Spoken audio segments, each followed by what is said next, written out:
채소를 많이 드시는데도 설사가 해결이 안 된다면 어떻게 해야 할까요? 1시간에 6번이나 화장실을 가면서 물처럼 콸콸 쏟아지는 물변을 보신 적 있으세요? 마치 대장 내시경 전날 관장하는 느낌일 겁니다. 많은 분들이 장에 좋다고 생각해 채소나 과일 같은 건강한 음식들로 식단을 바꾸시죠. 하지만 이런 경우에 오히려 설사가 훨씬 더 악화될 수 있습니다. 이제부터 제가 설사를 멈추는데 가장 추천해드리는 음식을 소개해 드릴 텐데요. 바로 물처럼 콸콸 폭풍 설사 해결법. 어떤 분들은 설사를 하면 마치 장이 깨끗하게 청소되는 관장을 한 것처럼 느껴져서 좋은 거 아니냐고 생각하시기도 하는데요. 절대 아닙니다. 설사는 장내 점막이 손상되고 장내 환경이 악화되는 매우 위험한 증상입니다. 설사를 한다는 건 우리 몸이 제대로 흡수를 못하고 있다는 뜻이에요. 물도 흡수가 안 되고 영양분도 제대로 흡수되지 못하죠. 그래서 가장 먼저 탈수 증상이 생깁니다. 단순히 입만 마르는 게 아니라 근육에 힘이 빠지고 지가 나며 어지러운 증상까지 나타날 수 있습니다. 체중도 빠르게 빠지게 되고 나이가 들수록 근육 감소를 걱정하시잖아요. 그런데 이렇게 설사를 방치하게 되면 근육도 많이 빠지고 장이나 혈관의 힘까지 약해지게 됩니다. 요즘 많이 알려진 것 중 하나가 염증이 장 속 독소가 새어 들어오는 장누수 증후군과 관련 있다는 사실인데요. 많이 들어보셨죠? 장은 제2의 뇌이자 면역의 최전선입니다. 이 장점막의 손상이나 염증을 방치하게 되면 온몸에 염증 물질이 퍼지게 되고 심지어 정신적인 문제까지 생길 수 있습니다. 또 최근에는 정말 심각한 염증성 장 질환이 늘고 있어 설사를 방치하다가 결국 장을 잘라내야 하는 경우까지 생기거든요. 그렇기 때문에 지속되는 설사에 대해서는 굉장한 주의를 기울이셔야 합니다. 설사를 줄이기 위해 많은 노력을 하시는데요. 때로는 잘못된 노력을 하시는 경우도 있습니다. 예를 들어, 내가 그동안 좀 건강하지 않게 먹었나? 그럼 이제부터는 장에 좋은 식이섬유도 챙겨 먹고 채소를 챙겨 먹어야겠다. 이렇게 생각하시는 거죠. 그런데 그렇게 식생활을 바꿨더니 오히려 배에 가스가 더 차고 설사를 더 많이 하더라 하시는 분들이 계십니다. 사실 식이섬유가 풍부한 음식은 오히려 설사를 악화시킬 수 있습니다. 변비는 장을 자극해야 하기 때문에 식이섬유가 어느 정도 의미가 있지만 설사를 하실 때는 장을 자극할 것이 아니라 장점막의 회복을 도와주셔야 해요. 그런데 채소나 과일에 들어있는 거친 식이섬유는 대장으로 내려가 장점막을 자극해서 상처의 회복을 더디게 할 수 있습니다. 오히려 식이섬유를 피하셔야 합니다. 병원에서 설사로 입원한 환자들에게 제공하는 특별한 식단이 있어 바로 저잔사식, 로 레저두 다이어트이라고 하는데요. 쉽게 말하면 대장으로 내려가 남는 것이 거의 없는 식단입니다. 이 식단의 특징은 식이섬유를 많이 제거한 것이에요. 예를 들어 현미나 통곡물, 잎채소나 뿌리채소처럼 거친 채소는 피하게 합니다. 견과류나 콩 종류도 피하라고 권장하고 반대로 부드러운 식단을 추천하는데요. 흰밥이나 흰죽 또는 흰식빵을 추천합니다. 채소 반찬은 거친 나물은 제외하고 거친 껍질과 씨앗을 제거한 후 부드럽게 익힐 수 있는 당근이나 감자를 푹 익힌 것을 추천해요. 고기의 경우에는 살코기만 수육 형태로 드시는 것이 좋습니다. 과일의 경우에도 껍질과 씨를 제거하고 익힌 것으로 드립니다. 사과나 배를 껍질과 씨를 제거한 후 푹 쪄서 드시라고 하죠. 만약 생으로 드시길 원하신다면 푹 익은 바나나, 푹 익은 멜론에서 씨앗을 제거한 부분을 드시게 됩니다. 이러한 음식들은 대장암 수술 후 환자들이나 장에 염증과 손상이 있는 분들의 회복을 돕기 위해 제공됩니다. 그래서 환자분들이 입원했을 때는 장이 굉장히 편했다는 말씀을 하십니다. 그런데 집에 와서 다시 나물 반찬에 거친 잡곡밥을 드시면 어떻게 되겠어? 또 배 아프고 설사를 하시게 되죠. 그래서 저는 일상생활에서도 이런 식단을 계속 유지하시라고 권해드립니다. 결국 소화 흡수가 제대로 안 된 것들이 자꾸 대장으로 내려오니까 설사가 나오는 거예요. 그렇기 때문에 이쪽에서 소화를 충분히 시켜주셔야 합니다.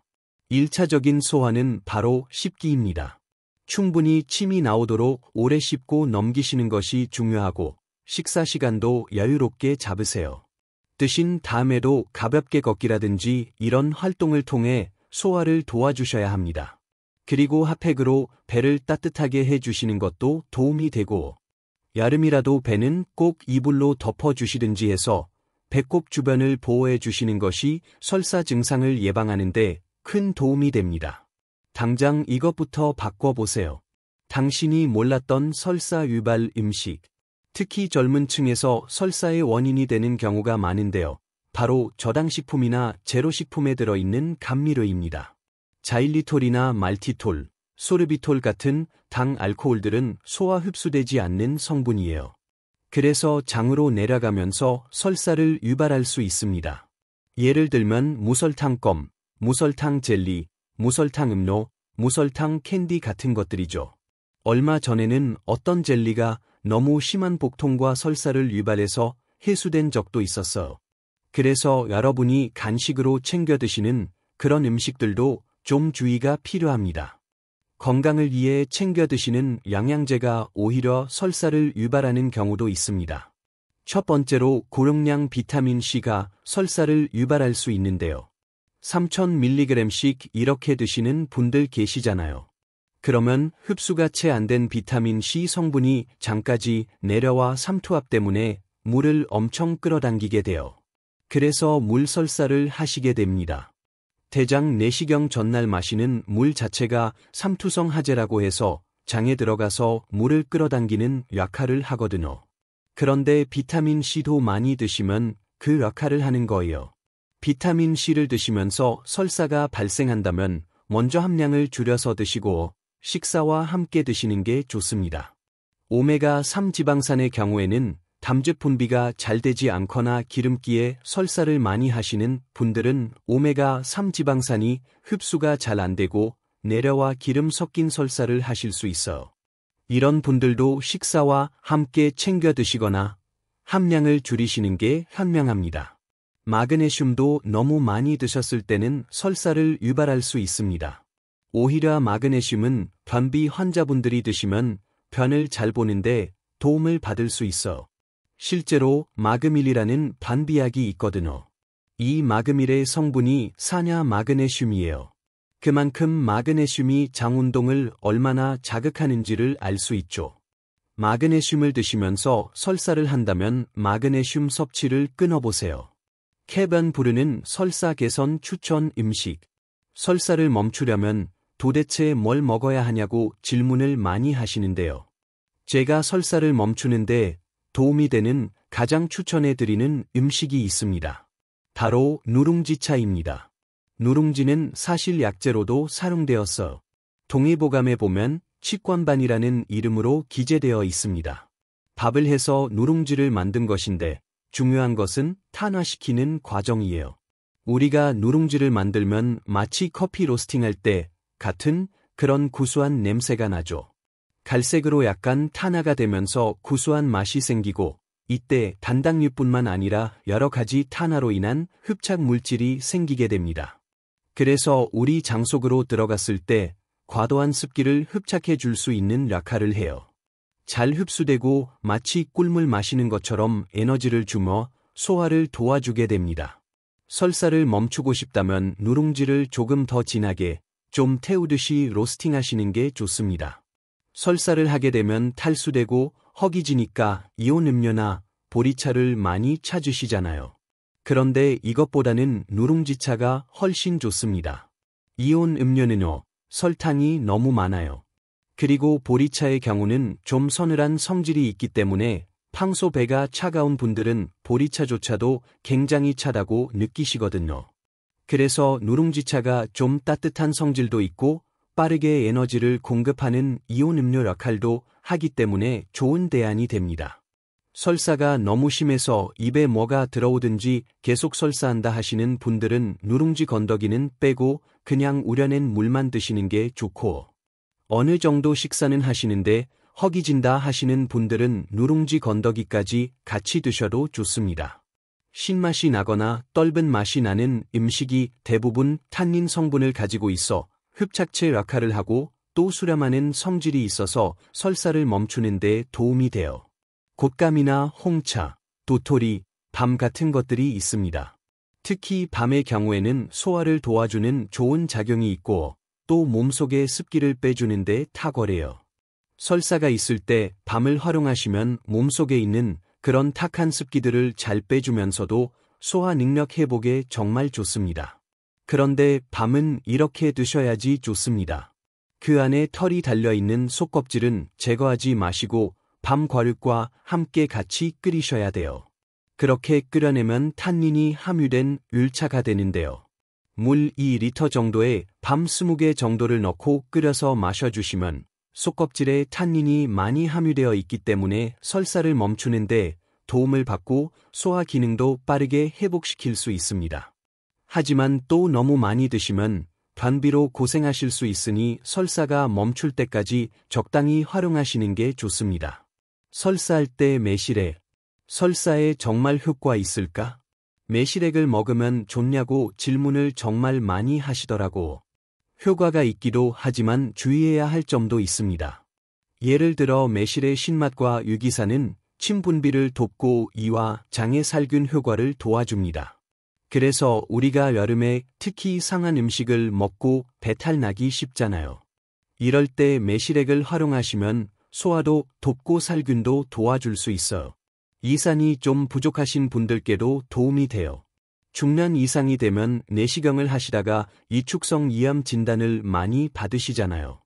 이는 소화샘들의 숫자가 줄었다는 뜻이라 이런 분들이 이산이 사실 부족합니다. 그래서 나이가 들수록 이산 부족으로 고생하시는 경우가 많기 때문에 매실즙 같은 신음식이 도움이 됩니다. 하지만 반대로 불이 난 것처럼 속이 쓰리거나 신트림을 하거나 이렇게 이산 과다로 고생하시는 분들의 경우에는 권하지 않습니다. 또 매실 액기스나 매실청을 담그실 때 설탕을 굉장히 많이 쓰시잖아요. 혈당 관리가 잘 안 되시는 분들은 이 매실 액기스나 청을 드실 때 설탕 함량 때문에 주의를 하셔야 합니다. 그래서 이런 분들이 매실을 대신할 수 있는 방법은 말린 매실이 있어. 소금에 절여서 말린 매실 그 형태로 드시거나 아니면 재료를 바꿔서 오미자를 활용하는 방법도 있습니다. 오미자를 잘 씻어서 찬물에 우려내면 빨간 물이 나오거든요. 이 오미자 물도 매실즙과 비슷한 효과가 있어요. 그래서 여름에 매실즙 또는 오미자차를 드시는 게 장 건강에 도움이 됩니다. 설사 해결 지름길. 이것 먼저 꼭 체크하세요. 설사의 원인은 크게 3가지 정도로 말씀드릴 수 있는데요. 첫 번째는 질환에 의한 것입니다. 감염성인 경우에는 급성 설사가 일어나죠. 여러분 식중독에 걸렸거나 노로바이러스라든지 균과 독소에 의해서 급성 설사가 일어날 수 있고 또 만성적으로는 염증성 장질환이나 과민성 장증후군처럼 장의 염증이 지속될 때 설사가 나올 수 있고 또는 장의 기능에 이상이 생겼을 때도 설사가 나올 수 있습니다.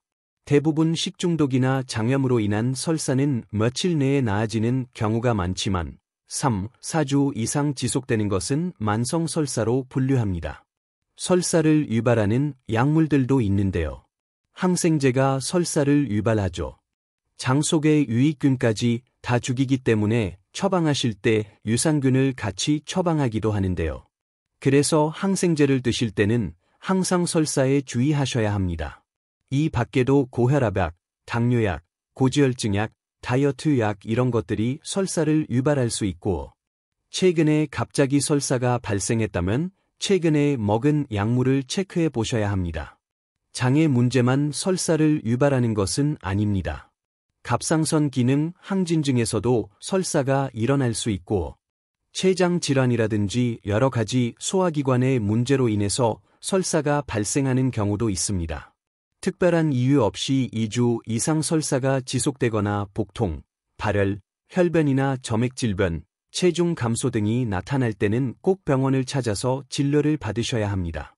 이렇게 설사에 좋은 습관 잘 유지하시고 나쁜 습관은 피하시고, 제가 알려드린 누룽지차 잘 활용하셔서 장 건강 지키시기 바라겠습니다. 감사합니다.